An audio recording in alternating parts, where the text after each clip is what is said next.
Here at the Alan Turing Institute, our mission is to make great leaps in data science and artificial intelligence research in order to change the world for the better. This podcast explores the research, ideas and technologies behind the data revolution with the people responsible for shaping our future. Welcome to the Turing Podcast.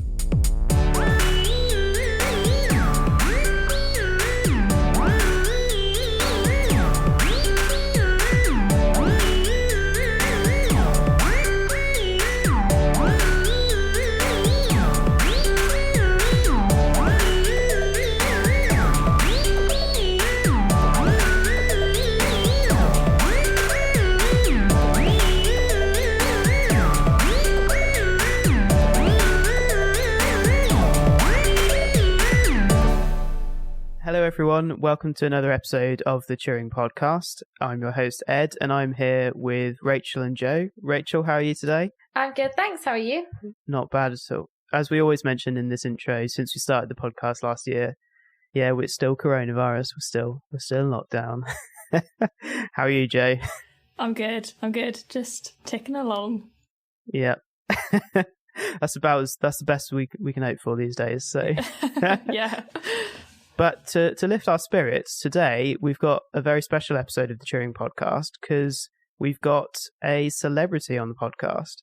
Rachel, we interviewed him. Who was it that we interviewed? We interviewed Robert Winston, which is very exciting. It was indeed. It's definitely the most high-profile person we've had on the show so far, so stay tuned for that. But before we go to Robert Winston, Rachel, I believe you're going to spin Alan Turing's Wheel of Fun. Yeah, very excitingly, I get to do that for the first time. Give it a spin. Spinny noise.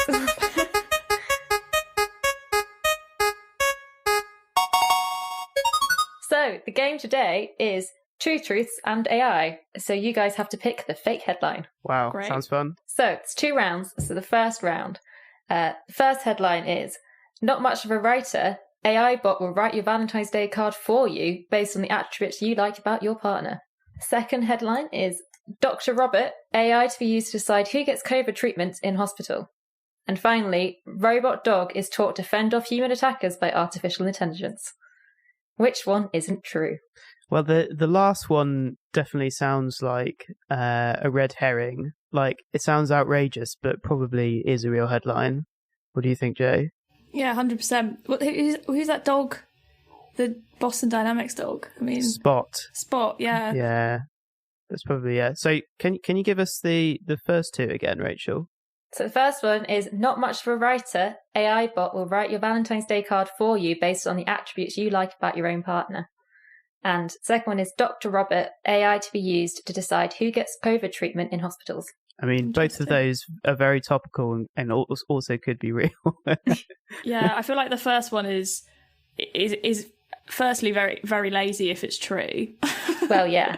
But also the thing that should we be using AI for that? So should we go with the COVID one as being the lie? Yeah, I think that's the lie. All right, we'll go with that one. Ah, damn it. I was hoping I'd been able to write a convincingly real headline, but no, you're correct. That is the lie.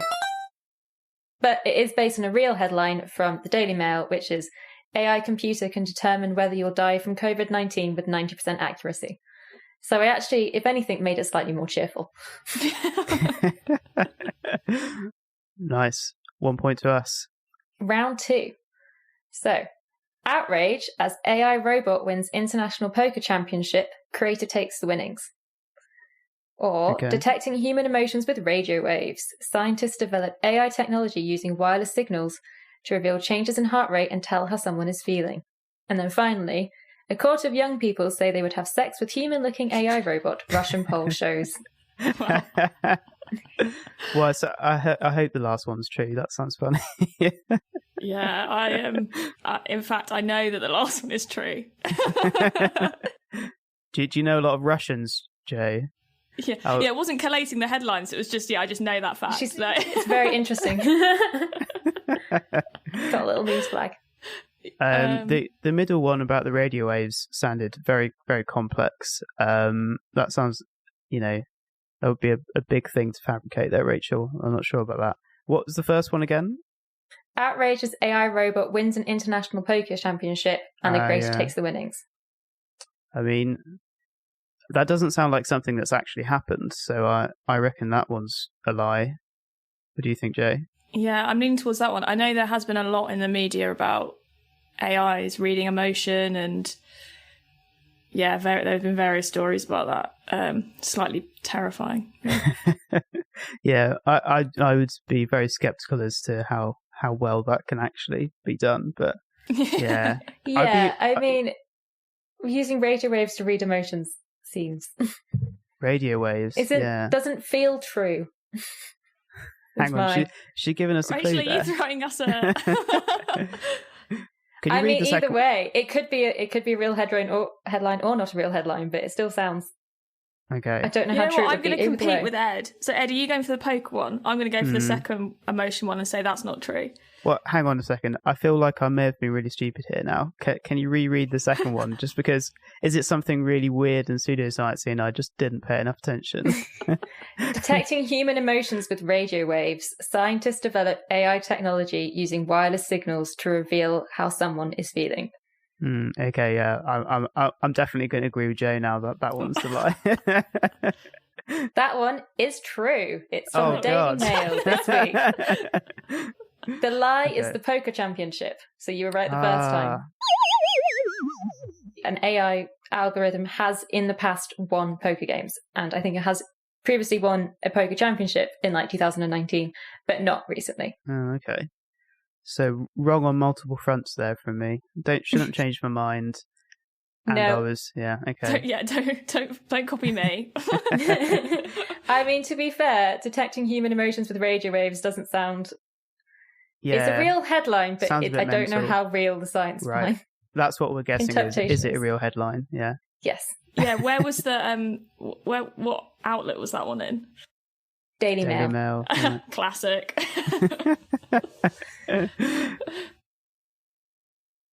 Is there round 3?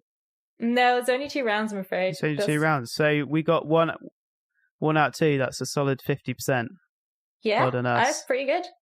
I think the hardest thing I found trying to write these was that most headlines involving AI sound really ridiculous. So it's quite hard to write something that's both equally ridiculous but believable at the same time. Yeah, there's a lot of very sensationalist headlines when they relate to AI, particularly in the Daily Mail.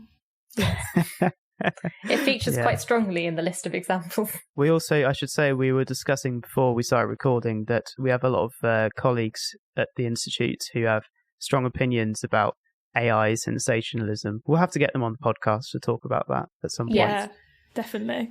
But in the meantime, thanks very much for that game, Rachel. Okay, and on to our interview with Lord Robert Winston. But just before we go on, just to point out that there was a few technical issues during the recording, but persevere with the interview because it is really interesting stuff.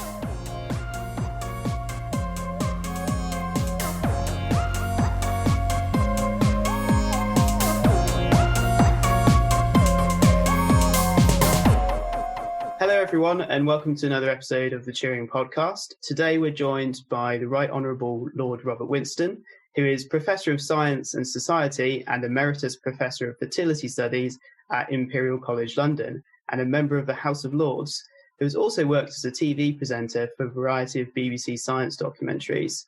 Today we're going to be talking to Robert about what he's been thinking about during coronavirus pandemic and the relationship between science and society. Robert, welcome to the podcast. Thank you for having me. Thanks again for coming on the podcast. So at the end of last year, we invited you to one of our Turing online conferences, and you were talking a bit about the kind of historical context of the pandemic that unfortunately is still going on today. And as a historian by training, I found that part really interesting. So I was wondering if you could talk a bit about sort of how normal the time we're living through currently really is historically, kind of given the prevalence of pandemics in the past. It's a great question, isn't it, really? I mean, I think it's a very pertinent question because, of course, what we know, and I think what I tried to say at that conference briefly, was that we never learn from history. And sadly, scientists tend to ignore the humanities far too much. And we know that pandemics completely reoccurred very frequently. If you go to any decent art gallery, like the Uffizi, for example, in Florence, you'll see evidence of the bubonic plague, which is occurring repeatedly in spite of the plague which had happened already in the 14th century. But in Renaissance painting thereafter, you could see that people were still dealing with this plague because it kept on reoccurring. And I think from the historical point of view, the earliest really good record we've got of plague is probably the plague of Justinian in 541. And that went on until 549. And it pretty well destroyed the Roman Empire. I mean, the epicenter was Constantinople, but it probably started in Central Asia. And it's only more recently now that we know for certain that it was Yersinia pestis, the bubonic plague, because people have traced the DNA of that bacterium. Now, of course, a bacterium and a virus are very different, but the similarities between these microorganisms in how they respond to their own evolution is very striking.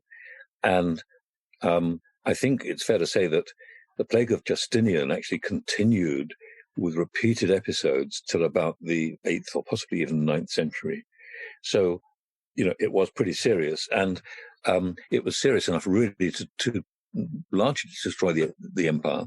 And it spread right across the entire Mediterranean. So it went as far as North Africa, right across down towards Turkey. And I think I'm right in saying that in parts of the Middle East, at least, something like 1/3 of the population died, and there were people dying in the streets. And Procopius, who describes this historically, there was good eyewitness accounts showing people dying in the streets and so on.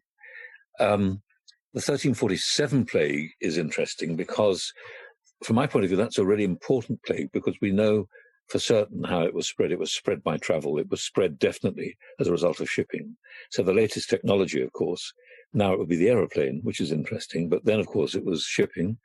And that certainly spread again from a center in Asia. And that was Yersinia. And I think that really continued with repeated outbreaks, as you know, throughout Europe. And certainly there were villages in parts of England that continued to have this disease. And I suppose, really, the plague of London in 1664, really, which is when it started, that was definitely spread by shipping. It came from probably Amsterdam, certainly Holland anyway. And so the epicenter was the East End of London, because, of course, that's where people were working from the docks. And I suppose the account that I really like, which actually I recently reread about in the last year, asking me what I did during the plague now, was Daniel Defoe's account, which, of course, he was only 5 when the plague broke out in London, but he then wrote the Journal of the Plague Year much later from lots of eyewitness accounts. And it rather looks as if about probably at least 1/3 of London died. And what's interesting about that, it might have been more than 100,000, but what is very clear to me, which is, there are lots of interesting things. First of all, that there are eyewitness descriptions which show that some way through the plague, suddenly it wasn't the bubonic plague anymore, it was pneumonic. People suddenly were spreading it by droplet infection rather than by the buboes and by rats and fleas and so on. And that's important because, of course, it became much more virulent, arguing, of course, that you actually have a mutation in that bacterium. And then I suppose the third great pandemic that's hit the world with Pasteurella pestis or Yersinia pestis would be the plague of 1850, which started in China. And that killed a very large number of people as well. They say that, there are various records which suggest, tens of millions died in that plague. Mm. And that didn't finally burn out until about 1960. So, for those of us that are a bit gloomy, one has to say that, we should recognize that, it's no good complaining about being locked down, which is what some politicians have been doing. It's extraordinary in the House of Lords. There's one individual there, Lord Robert, who was completely oblivious to the fact that people were dying, and I thought his pretentious speeches were absolutely appalling. But nobody was prepared to argue with him, largely because the House of Lords is a very polite institution. Right. But it was pretty obvious what people thought of him. Anyway, whatever the case, it seems to me that the thing which has really protected us against Pasteurella pestis, I keep on calling it Pasteurella. Of course, it was renamed Yersinia by this Russian bacteriologist Yersin, who in fact finally described it and cultured it. So that's the actual organism that causes the plague, right? And he actually also made a vaccine. Right. He injected himself. Right. What century was this we talking? 1890. 1890. Okay. Yeah. So that was pretty amazing. But I think what was I going to say? I think the interesting thing is that the big protection we've got against it now, first of all, is natural immunity. I mean, if I handled in my research throughout my career, I've handled rabbits, and they carry that bug, or a very similar bug anyway. And we don't get infected really unless we're really in a very bad state of health or whatever. And secondly, not only have we got natural immunity as a result of constant reoccurrence of the organism, we have antibiotics. Right. Now, antibiotics, of course, do kill that bacterium pretty effectively. But one of the things that we're always forgetting is that actually the biggest single problem worldwide is the risk of infection. And the big problem, of course, is microbial resistance to antibiotics, and that's increasing. And I think that would be very high on the list of WHO's concerns, and also the Center for Disease Control in America. Both would argue that those would be very important issues. But we use antibiotics in a ridiculous way, which would encourage, of course, resistance. We use them, for example, for cattle rearing, because we want to get more muscle on the animal to make good beef. And there are all sorts of examples of where we're using bacteria, for example, for fish farming, antibiotics for fish farming. And of course, again, that's probably not very sensible.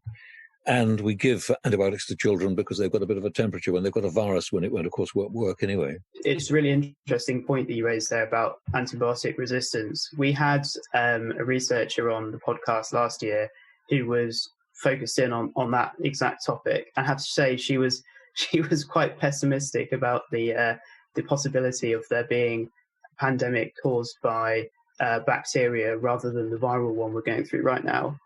Bacteria that become resistant to the current crop of antibiotics. So yeah, that's an enormous challenge as well. But another point I wanted to make, based on what you were saying, which is that we're in this situation now where it seems terrible to us. None of us have lived through this pandemic, something like this before, and it's absolutely tragic that like millions of people have died globally. But because of modern technology and because of the measures that we've had in place and so on, we're talking about millions of people out of billions who have died. Whereas when you're talking about the plagues that happened before, you're looking at a third of Europe got wiped out or something like that, which is just a totally different scale. I mean, I think you'd be hard pressed to find a member of the House of Lords back then who denied what was happening. Well, actually, that's the interesting question. In fact, you're wrong about that last bit. Oh, really? Oh, no. Yeah. Because we know from Daniel Defoe that what happened in London was that the rich people, including government, left London. They all decamped. Right. And they went off, where do you think? To Oxford, of course. Where else? Well, I have to tell you, Robert, that's exactly what I've done this year during the pandemic. I was living in London, and I'm currently living in Oxfordshire. So.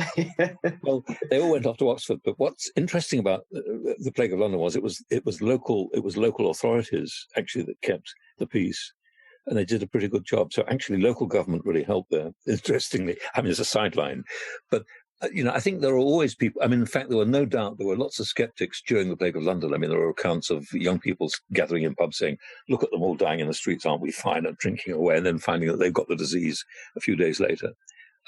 And of course, bubonic plague is pretty painful because the buboes really hurt. In fact, there's one wonderful Renaissance painting where you can see people have put crisscrosses right across the skin to cut into the bubo to try and drain it because the pain is so massive. The pain of the incision was trivial compared with the pain of the swelling. Pretty unpleasant. But just to come back for a second to the virus, I think the lesson's important too, because of course we've concentrated on vaccines and we've concentrated on rather inadequate testing. But actually, the big issue will be to have antiviral drugs. Yeah. At the moment, we don't have much. I mean, there's one drug which seems to be pretty effective in the early stages, which would be ideal, and it's portable, is interferon beta. And that can be taken by inhalation. So actually, if we gave people that early on in the stages of the disease, you wouldn't get the virus getting into the cells, because, of course, if they don't get into the cells, they don't replicate.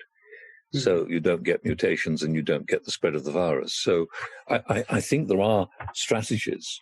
But now, clearly, all these things will mutate. And, your previous lecture on microbial resistance is dead right. It's a very, very serious issue. In fact, I've always felt that in terms of global issues, it's probably more important than climate change. Even bigger. Well, I suppose an even bigger threat, yes, because we've seen what could happen with this one. It's a bigger threat because it's so quick and problem right. Well, you don't have times to mitigate against it. Well, of course, I think with climate change, I think that the two issues are really interesting, by the way, if I may, because in fact they're so closely connected. First of all, if you have climate change, then you're going to be less resistant to these diseases, particularly in poor countries from which it'll spread. And secondly, it's a global issue. And therefore, we have to have global strategies to deal with these issues. And unless we recognize that collaboration and cooperation right across the world is essential, out of self-interest, because, of course, what happened with the plague can happen with the virus. It will keep on recurring in pockets unless, of course, we actually have a global mission to try and deal with it it's a pandemic. So we need to do it across the world. And I think what has been very encouraging about this current pandemic has been the degree of collaboration there is. And that, I think, does offer a lot of hope. So, for example, in Britain, we're sequencing all these viruses from all over the world. And, people are starting to think about sharing the vaccines, which we've really got to do. And, of course, we're going to have to give medicines at a cheap rate to some of the countries like Africa, for example, because otherwise they're not going to be able to afford them. And we're also going to have to deal with some of the climatic and environmental changes which make this more likely. And of course, the big one, which is constant and reoccurs again and again, is deprivation. Deprivation always spreads infection. And of course, coming back to the plague of London, the rich people left London. It was the poor people who died because they were living in dreadful circumstances. They couldn't wash, for example. And, they had no choice they couldn't get rid of the contamination and they lived with the rats. And I suppose one of the biggest threats for us now is our close proximity to animals. We know that this virus originally occurred in probably bats, but there are various animal species which have been possibly suggested. But there are quite a lot of evidence in the DNA that that's true. But of course, once they've come out of the animal and infect the human, they are very dangerous. They can be very virulent. And we saw that, for example, with avian flu and pig flu, which were really quite nasty infections. And of course, the last thing we really want now is to get another version of this microbe, of COVID-19, which actually has gone through an animal host and then come back into infect man. Imagine what would happen, for example, if dogs were susceptible to coronavirus. They don't seem to be, by the way. They don't often seem to get coronavirus-type colds. Nonetheless, it's a warning. Yeah, definitely. One of the things that I've picked up on with people I know is, there's this attitude of, this is a once in a century event, because the last time it happened was 1918 with the flu that killed lots of people, I think, after the First World War. Thanks for the history fact check there, Rachel. After the First World War, it's not. I mean, we've had close calls really recently with swine flu and bird flu, as you said. And then there was the Zika virus and Ebola in West Africa. Well, Ebola was the one that caused the biggest panic. And of course, it's a very interesting lesson, because that arrived in West Africa and we knew perfectly well it was there for decades. I mean, the people were dying. Nobody cared. They were black people. Frankly, that was the problem. They were black Africans, and why should we worry? But then suddenly people realized it could get on an aircraft, and within 8-9 hours, they could be in London and we would have no defense.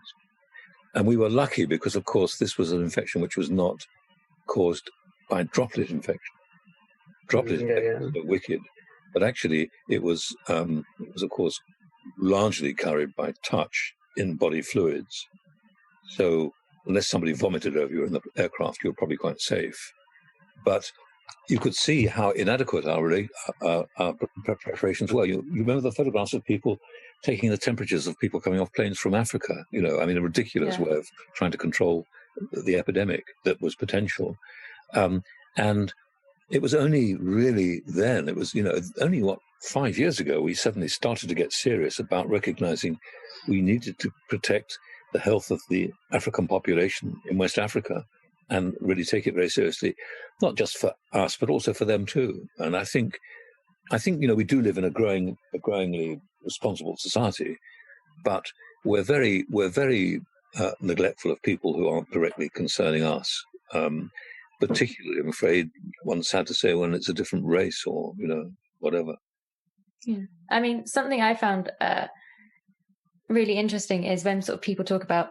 I think there was a kind of, again, from maybe a more historical perspective, like the idea that we were kind of immune to pandemics as like sort of an advanced Western country with an advanced healthcare system. And I think a lot of that is interestingly maybe linked to vaccines. Like if you talk to people before, like vaccination was like prevalent across children, and like you knew people who had measles who died as a child, and you knew people who got polio. And then when that kind of went, and it's like a couple of generations later, and everyone's like, well, no one gets illnesses in that way anymore. There's no sort of viruses that just sort of kill a certain percentage of children every year. And so like the concept of a pandemic hitting a country like England and becoming a massive thing, it just felt so almost untangible compared to, it's kind of like, oh, Ebola happens in countries that are poor and it wouldn't happen in a rich country because we've got the infrastructure to deal with it, even if that's not actually the case.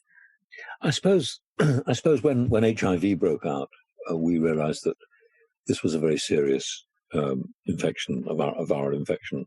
So that certainly did, I guess, raise public awareness.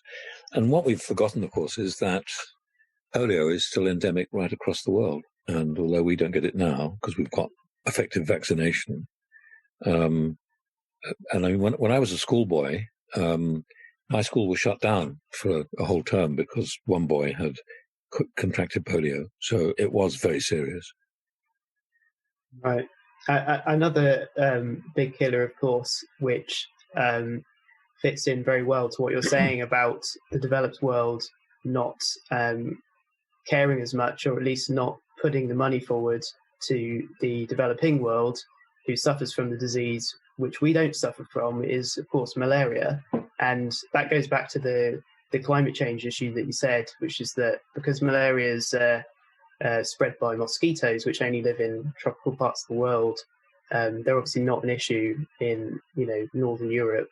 And so, there's just not the incentive from a point of view of looking out for ourselves to develop treatments and vaccines for malaria. Not that, of course, in reality, there are lots of people in the developed world who are doing that, but it would have been, of course, a much bigger priority, I'm sure, if the sorts of numbers of people dying in Africa from that disease were dying in Europe. I'm sure that's right, though I must say malaria is something that we're really taking quite serious notice of now in research terms. So, I mean, for example, at Imperial College, there's a pretty interesting project where they're modifying the genome of the bug so that in fact it can't replicate. And I think that's quite interesting. And there are a whole range of different strategies with genetic modification which might be relevant there. But yes, you're right. And of course, we can see that again historically, because if you go to Sardinia, there's a museum in Sardinia where there are skulls of adults who have big extended cavities for marrow, because you don't grow bone marrow in your skulls really unless you're pretty sick. So they clearly had the blood dyscrasia, thalassemia. And the question is, why did they have thalassemia? Why was it so common in that island? Well, of course, it was fortunate because it protected them against malaria. So obviously that was a malarial paradise at the time. But as the climate changed, of course, malaria went down to Africa. But of course, if we modified the gene for thalassemia in that population now and obliterated it, you might end up with another malaria outbreak. It's quite interesting. I mean, it's a very complex issue. Is thalassemia, is that the same as sickle cell?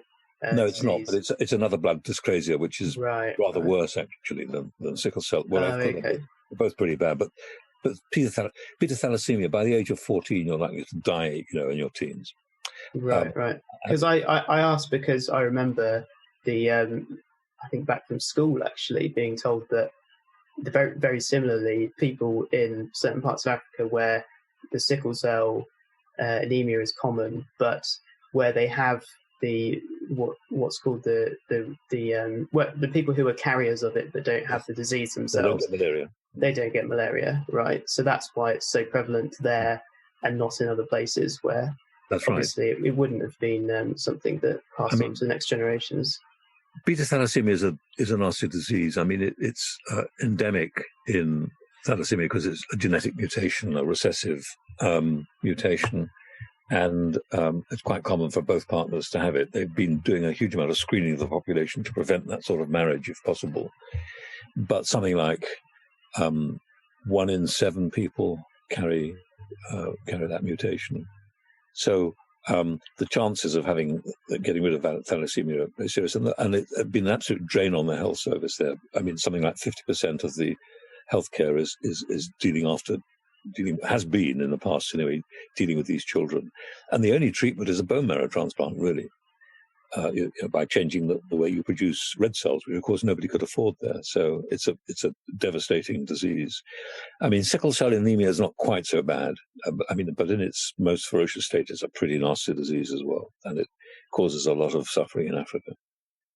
Mm-hmm. Well, Robert, going back to what the topic of what the general public thinks about all of these things, with COVID, we're sort of living in a time now where the Prime Minister is regularly giving press conferences flanked by senior scientists, which is kind of unprecedented. What do you think about how this has affected the general public's understanding of science, whether it's the epidemiology of COVID or the vaccinations or other aspects of the pandemic?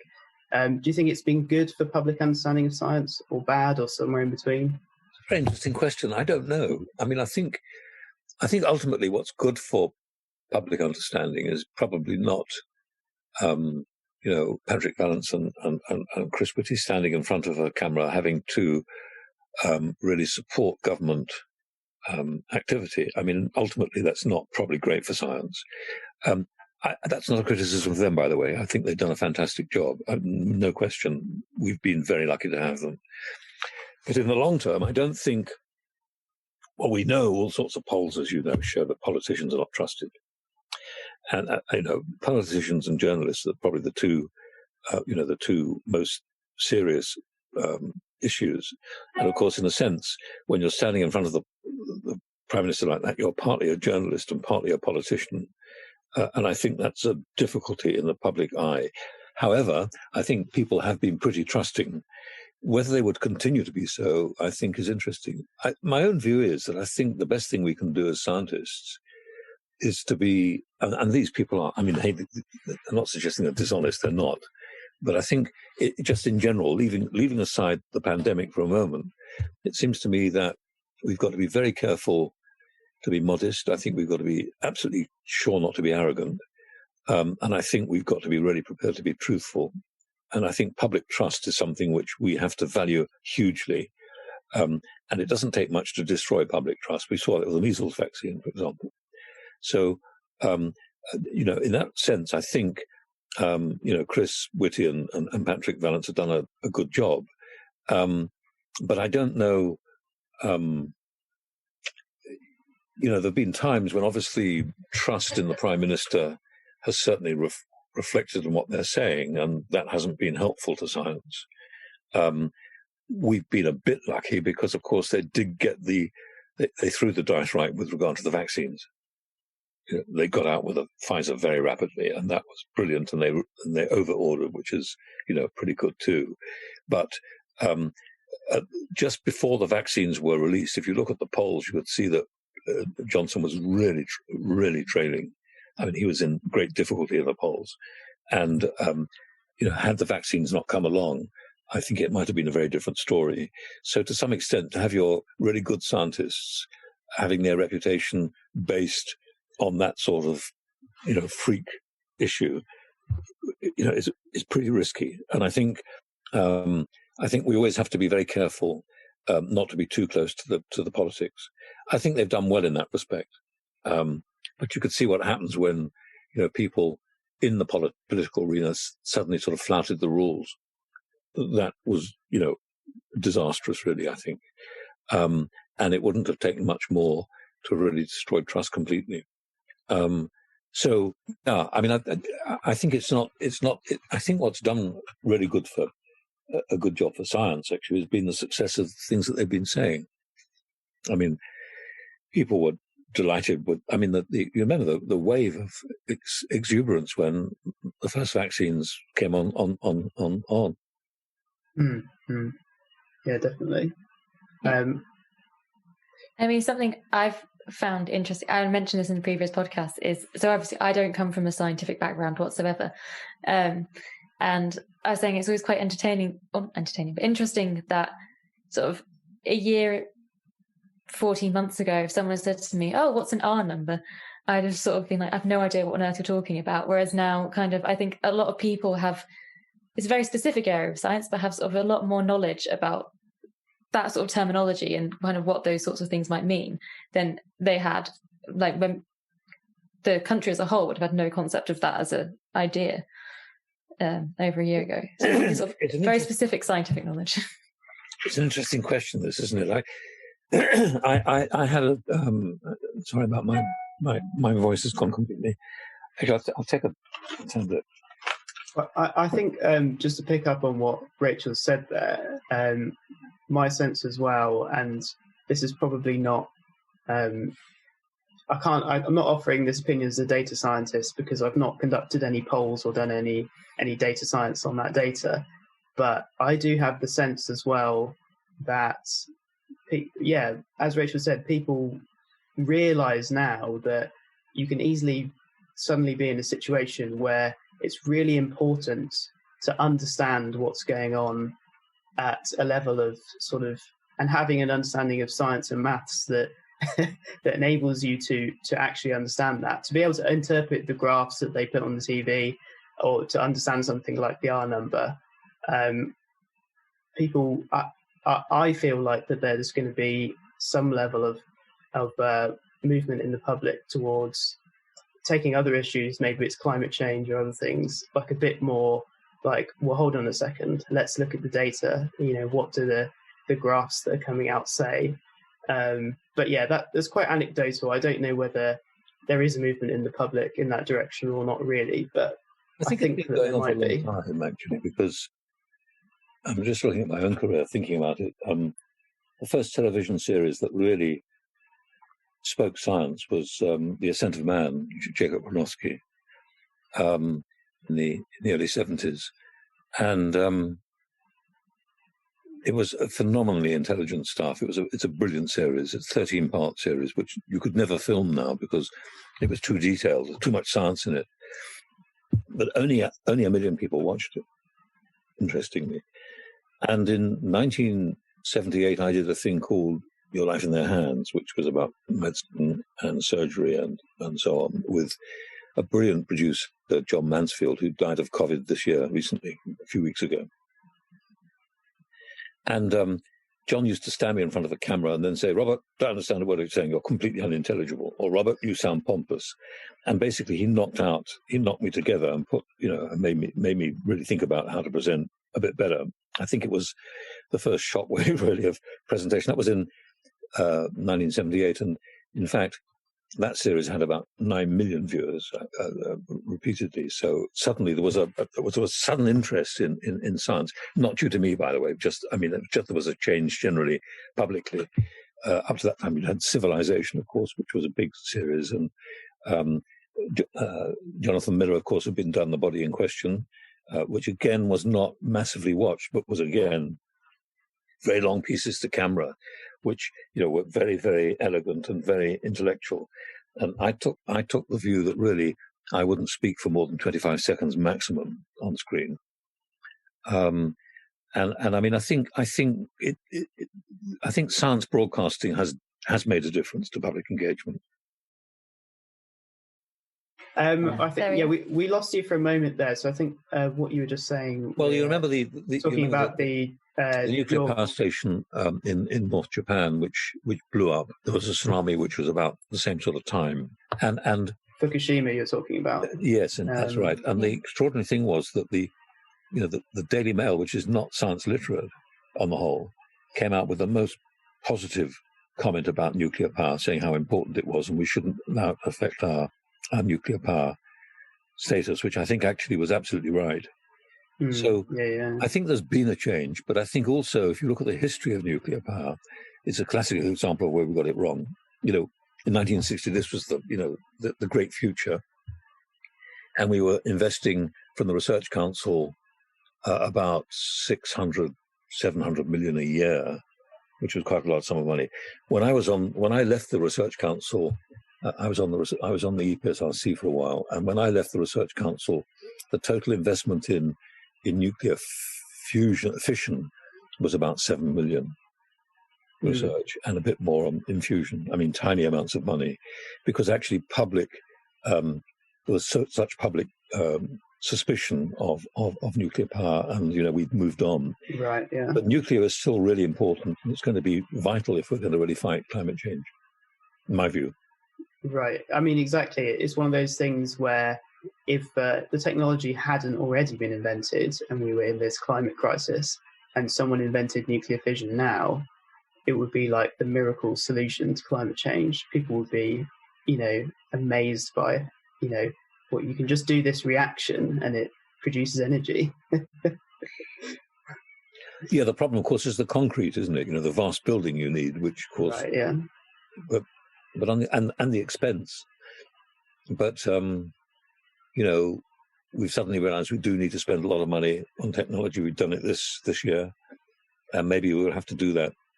And I mean, again, it's a global issue. I think other people are not going to change their way of living unless we demonstrate we're going to put a lot into trying to mitigate climate change.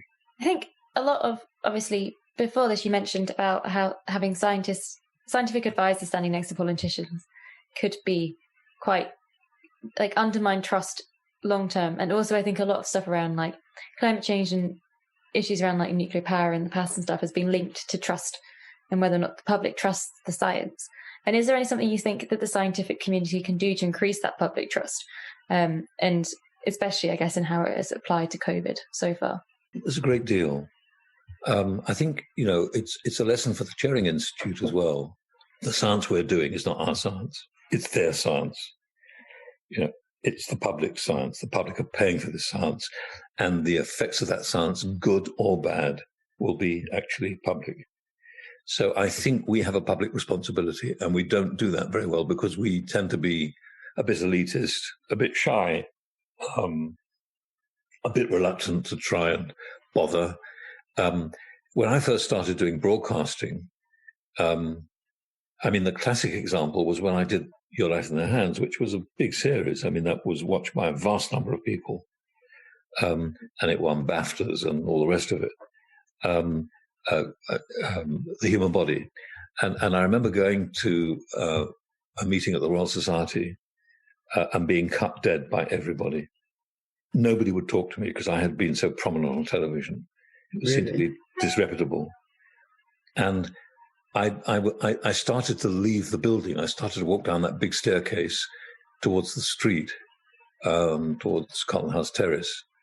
And as I was leaving the building, Martin Riss came up the stairs. And he said, that thing you did on television last night was brilliant, wasn't it? He said, you must keep doing that. That's really important. And, I was really ready to give up. I was so disturbed and dispirited that I felt that really, and actually he sort of, that very short conversation encouraged me to continue. And I think, I continuously got, quite snide comments at meetings and so on from people who said, well, of course, he's not a proper scientist. Because, he's just a publicist or self-publicist. And and the fact, and it's dispiriting when you fight like everybody else to get a paper in Nature and you feel, when you do, you've done all right, but it doesn't count, when you've been in the public eye. Certainly then, we're talking now, of course, about the 80s. Being in the public eye was a disadvantage. I think now it has changed. We've got a lot of very good scientists who do television, radio, journalism, and so on. There's much more on radio, which is probably the best medium of all because you're not distracted by the vision, which I think is important. And I think also in the last 15 years, there's been a massive interest in science in schools. That's probably the most important. And I think the biggest single issue we have in our society is the neglect of primary school education. I think we need to have far more scientists doing primary school teaching. That is not in any way to deny the need and importance of the humanities. I think I've made that clear already.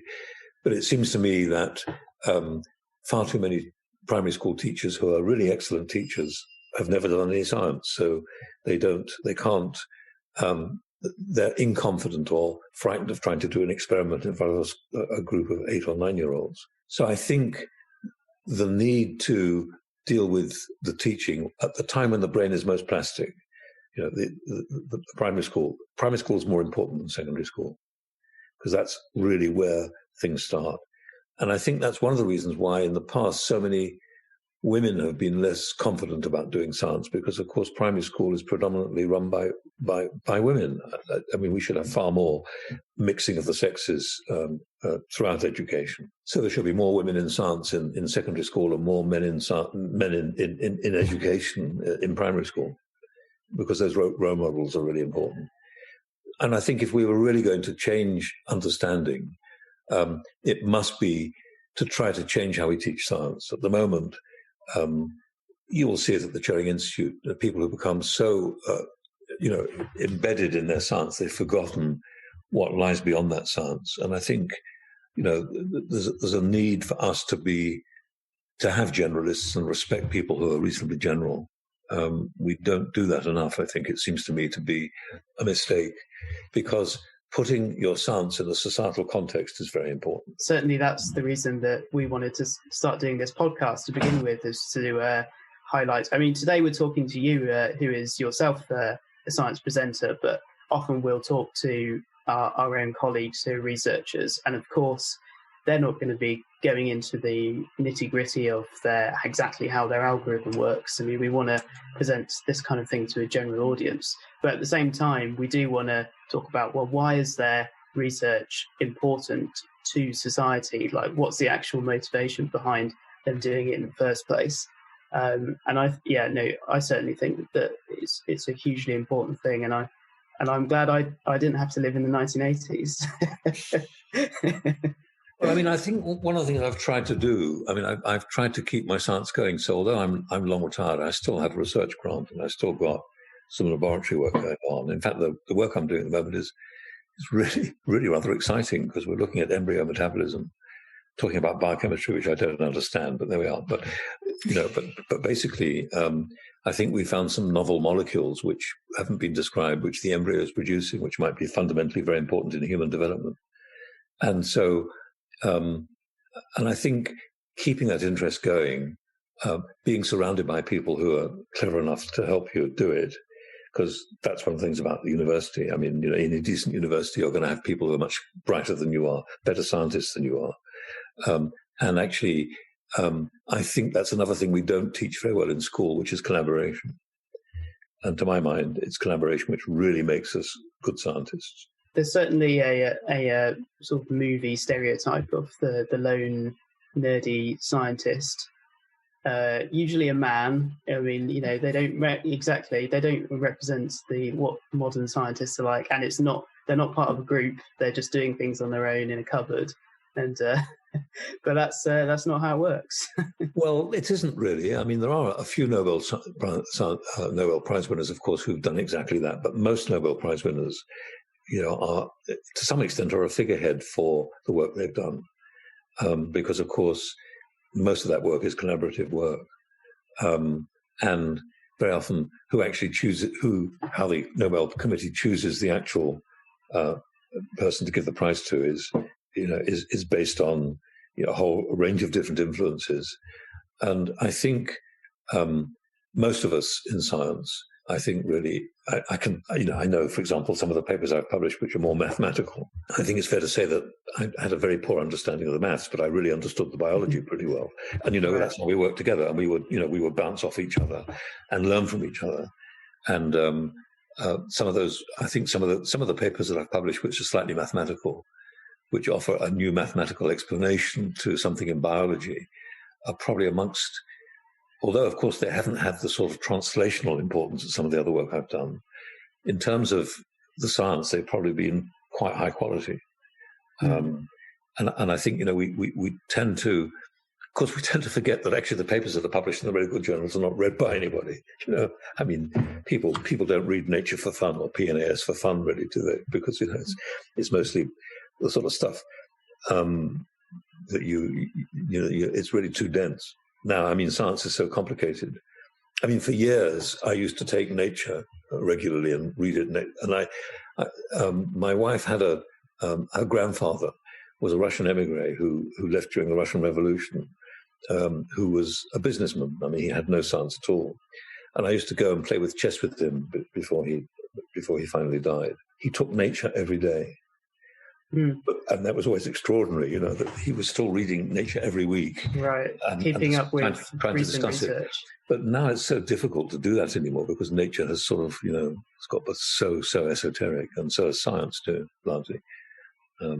Yeah, I certainly remember when I did my master's degree that one of the professors teaching said very, very clearly in one of our early lectures that, when I was doing my degree, it used to be that at least in your field, you could follow the totality of the research worldwide of what was going on.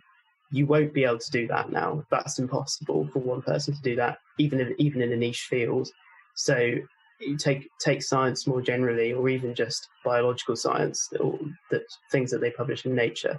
Yeah, you're not going to be able to follow all of those disparate areas because it's just too complex and too diverse for any one person to understand. We've seen that during the pandemic, haven't we? Because, of course, when I was a medical student, immunology was basically, I remember we knew there were 4 blood groups. We knew there were sort of white cells that sort of floated around inside the bloodstream that did something to do with infection, but we weren't really quite sure what. Now, in fact, immunology has been unbelievably complex. And, of course, the pandemic has changed it even more. The pandemic has really blown immunology into almost a new stratosphere because it's become so exciting a field now with so much stuff. Absolutely. Robert, I'm going to ask you go on a bit of a tangent here and ask you a slightly different question. So we were talking earlier about what scientists can do to increase public trust in the way that they do things. But like many others who've been quite critical of the UK government for the handling of the pandemic, what do you think we can do to ensure that in future crises there's more transparency about how the government uses evidence from scientific research to inform their decision making? I think it's very difficult to see that happening overnight. I think for that really to happen, you need to have science literacy. And, you know, I'm not sure that those ministers of government, those secretaries of state who are in scientific positions have much basic science. They have a scientific advisor, of course, in the department.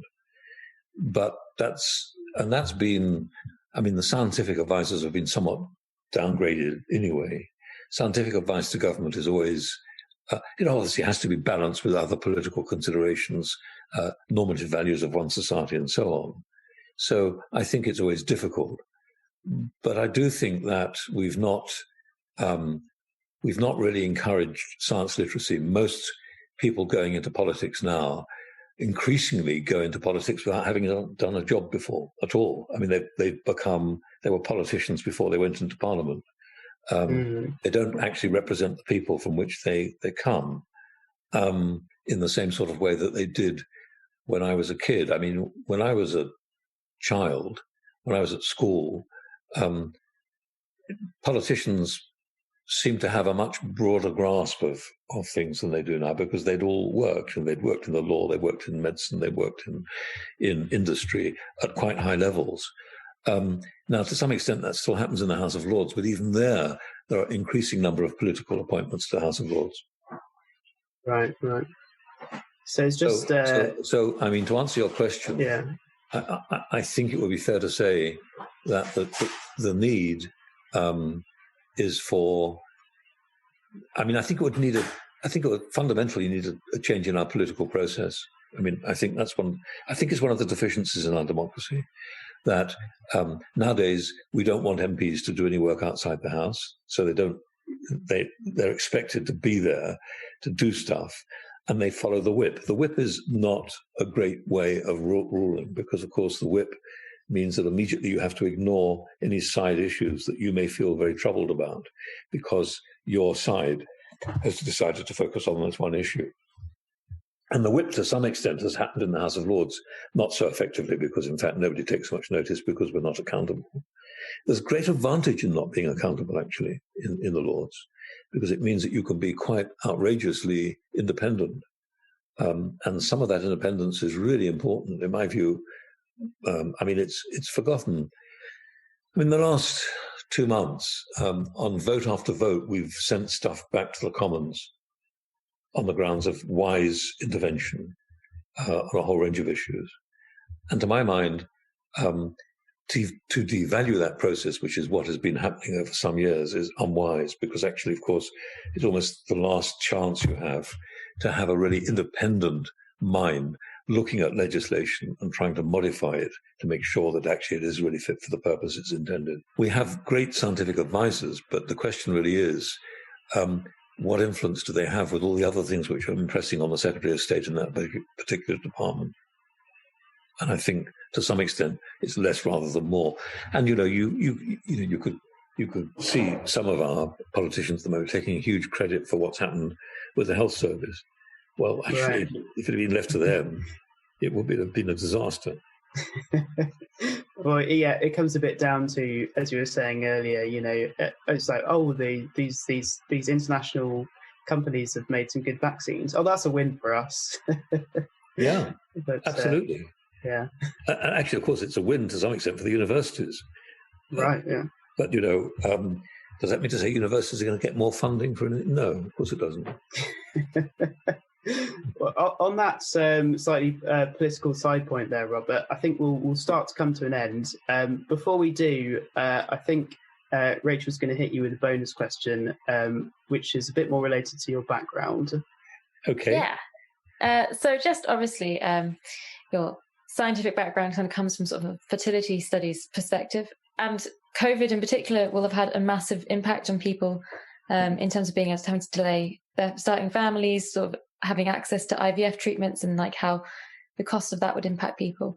And it's just, do you have an opinion on kind of what that effect might be, both now and after the virus is gone, and how you think that might sort of shape the field of fertility studies and sort of how people approach that issue? I don't know that it will change much. I think the the desire for couples as they grow together or grow up to have children and nurture children is a very profound imperative, really, for humans. I mean, humans, it is one of the most deep parts of our emotional being for most people. And I think, if you think about it, all the things that one does in one's life, and I very much include myself here, whatever I've published or broadcast or written or whatever else, most important thing that one does is, ultimately to bring up the next generation, either by teaching or your own children. So I think that is always going to be there. So people are always going to really want to have children. And I think there's going to be a backlog, of course, of people who've delayed and they're worried because if they're women, they're aging and therefore not so fertile. My concern is that the treatments are so expensive and so exploitative at the moment. So the thing about this piece of research I'm doing at the moment with my postdoc, Sheba Jarvis, it's her and a chemist. I mean, it's the three of us really doing this, and a mathematician who comes in occasionally to tell us what we've got wrong.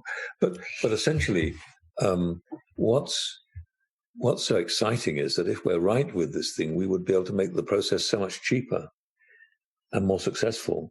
And, to sort of end up your scientific life doing something like that seems sort of vaguely important, really, because actually make it more accessible if it's a good treatment seems to be worthwhile. So I think the worst aspect of the pandemic has been that, of course, people will concentrate on clinical in vitro fertilization.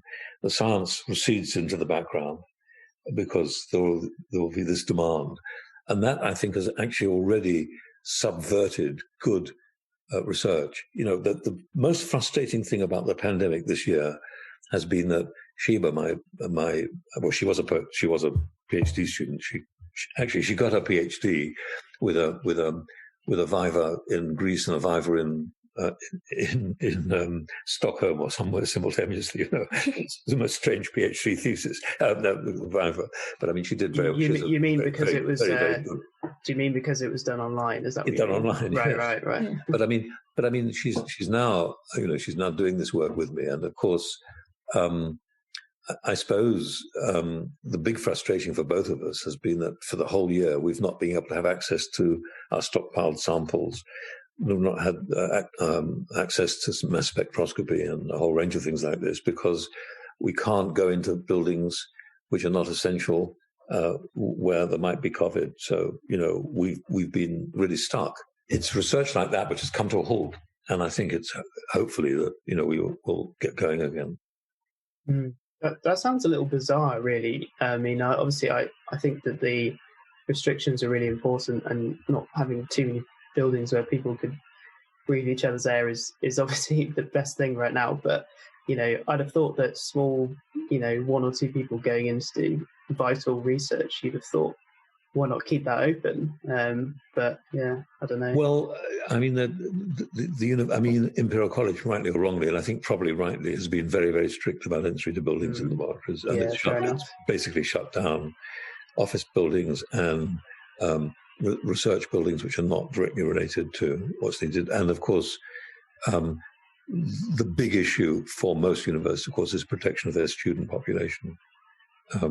And understandably, that's what I think Imperial's doing. I'm sure that's true in Oxford and Cambridge and University College and all the other universities as well.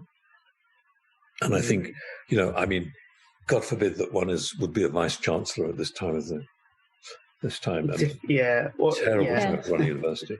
I mean, the pressures on senior staff are massive, actually. And I feel for them because I don't think they've got easy decisions to take. But in practice, I have a lot of materials stored in -70 freezers which I can't get to. And even if we got them out of the freezer, we can't. The spectroscopy you need is pretty sophisticated, and there are only a few instruments in the country that we could really use. And the main one that we've been using is a commercially available company, and of course they can't allow us in either for the same reason. Yeah, their social distancing and all the rest of it. So, we have been stuck for the whole year. The whole year's really been effectively written off, and we've not published. We did get a grant, but I mean this year, but we can't use the grant, which is bizarre. However, Fingers crossed, maybe by March, April, we'll be able to do something. Yeah, hopefully. Fantastic. Well, I really hope that does pan out for you, Robert, and that research goes ahead. I think we'll wrap up here. Before we let you go, I don't know if do you have any upcoming documentaries or anything you want to plug, or if not, do you have social media that people could follow or anything like that? No, I have nothing to plug. I mean, I've been writing a memoir, which is not going to be published. I don't know when it'll be published, because first of all, I haven't bothered to find anybody to publish it, although my agent has been handling it. I still have a literary agent. But I'm going to start writing the children's books again, which I'm talking about that this week. But the memoir is, of course, it's not an autobiography. I couldn't write an autobiography because I think in order to write a proper autobiography, you either have to be truthful or dead. And you have no interest in either at the moment. So the memoir is about all the things that have gone wrong, basically. I mean, it's right. sort of failures in the laboratory and stuff that didn't work, and actually, I think it's quite funny. I mean, I think a life in science can be very, very humorous, and certainly some of the things that have happened to me seem to be completely unbelievable when I look back. I mean, some of the experiments I messed up. I mean, outrageously messed up. And I think that in itself is probably worth confessing. Is there any particularly humorous anecdote of mess up experiments you can share, or is it? Oh gosh, one Sunday afternoon going into the lab, we knew when we were doing genetic analysis of the DNA. I was working with Alan Handyside, and we knew that we had to be absolutely sure that if we were diagnosing cystic fibrosis in the embryo, we must be certain that it was, and not put an embryo back that had cystic fibrosis, because that was the whole point of the experiment. But we weren't certain actually whether or not whether the DNA might be configured in a different way in the egg. So we weren't sure whether, in fact, the PCR this was the very beginning of PCR, when PCR was done by hand. So we were putting it in a hot water bath, cold water bath with a stopwatch. I mean, it was a Sunday afternoon, and I went in, and finally, after 6 months of finding, take a long story, I'd found a homozygote woman who was amazingly kind, and she allowed me to take one of her eggs. So she had cystic fibrosis, so we knew the egg must have both alleles. So that was ideal. It was a brilliant egg for us to have. So we broke the cell up and put it in and then we put it in a water bath at sort of 93 degrees Celsius and 65 degrees Celsius, 2.5 minutes, 1.5 minutes, backwards and forwards 30 times, 30 cycles by hand, because there was no machines, and the stopwatch on the bench.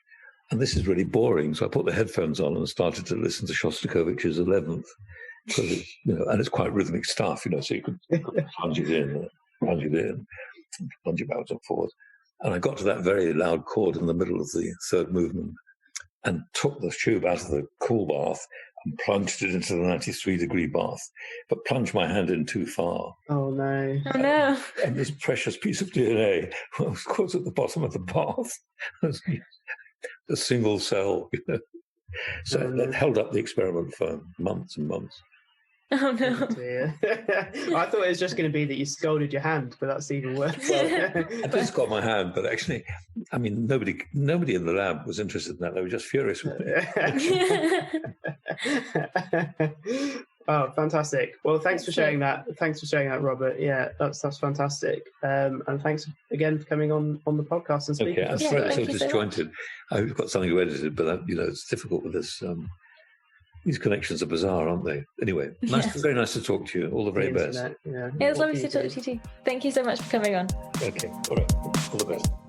If you have an interesting topic you'd like featured on the show, a guest recommendation or a burning question, email podcast@turing.ac.uk. The Turing podcast is hosted by Ed Cowstry, B. Costa Gomez and Joe Dungate, and produced by Dan Whitfield for the Alan Turing Institute. Music for the podcast was provided by Jam and Sun. You can check out his latest releases at jamandsun.bandcamp.com.